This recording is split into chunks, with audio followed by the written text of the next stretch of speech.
കട്ടപ്പന പാറക്കടവിൽ ഏലത്തോട്ടത്തിൽ നിന്നും പച്ച ഏലക്ക മോഷ്ടിച്ച പ്രതിയെ പോലീസ് പിടികൂടി. മുണ്ടക്കയം കൂട്ടിക്കൽ കുന്നേൽ പറമ്പിൽ സുബിൻ വിശ്വംഭരനാണ് പിടിയിലായത്. പ്രതിയെ കോടതിയിൽ ഹാജരാക്കി. വ്യാഴാഴ്ച ഉച്ചയോടെയാണ് വാലിമേൽ ജോജി പാട്ടത്തിനടുത്ത് കൃഷി ചെയ്തിരുന്ന ഏലത്തോട്ടത്തിൽ നിന്നും സുബിൻ ഏലക്ക പറിക്കുന്നതായി കണ്ടത്. തുടർന്ന് കട്ടപ്പന പോലീസിനെ വിവരം അറിയിക്കുകയായിരുന്നു.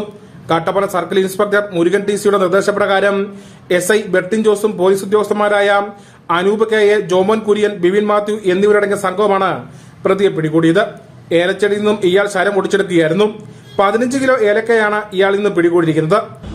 കഴിഞ്ഞ ഒരു വർഷക്കാലമായിട്ട് എന്റെ പാറക്കടയിൽ ഞാൻ പാട്ടെടുക്കുന്ന സ്ഥലമാണ്. അപ്പം ആ സ്ഥലത്ത് നിന്ന് ഒരു വർഷക്കാലമായിട്ട് സ്ഥിരമായിട്ട് ചെടിയിൽ നിന്ന് ചരം ഒടിച്ചുകൊണ്ട് പോയി ആരും ശ്രദ്ധിക്കപ്പെടാത്ത രീതിയിൽ ഒരു ചെടിയെ 4-5 ചരം വെച്ച് ഒടിച്ച് കൊണ്ടുപോകാനായിരുന്നു. അപ്പോൾ ഒരു ദിവസം ഞാൻ ഇതിനകത്തുള്ള കെട്ടിടത്തിന്റെ ടെറസിന്റെ മണ്ടയിൽ ഒരു ദിവസം ഞാൻ ഒരു താഴെ വെച്ച് നിലത്തിൽ ചരം കിടക്കുന്നതുകൊണ്ട് ടെറസിന്റെ മണ്ട നോക്കിയപ്പം അതിനകത്ത് ഒരു 2 ചാക്കോളം ചരം ചെത്തി നേരത്തെ ചെടി അടത്തിയെടുത്ത് കൊണ്ടുപോയിക്കുമായിരുന്നു.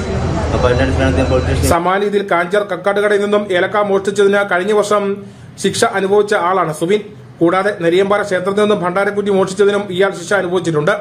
പ്രതിയെ കട്ടപ്പന കോടതിയിൽ ഹാജരാക്കി. Idukki vision news, Kattappana.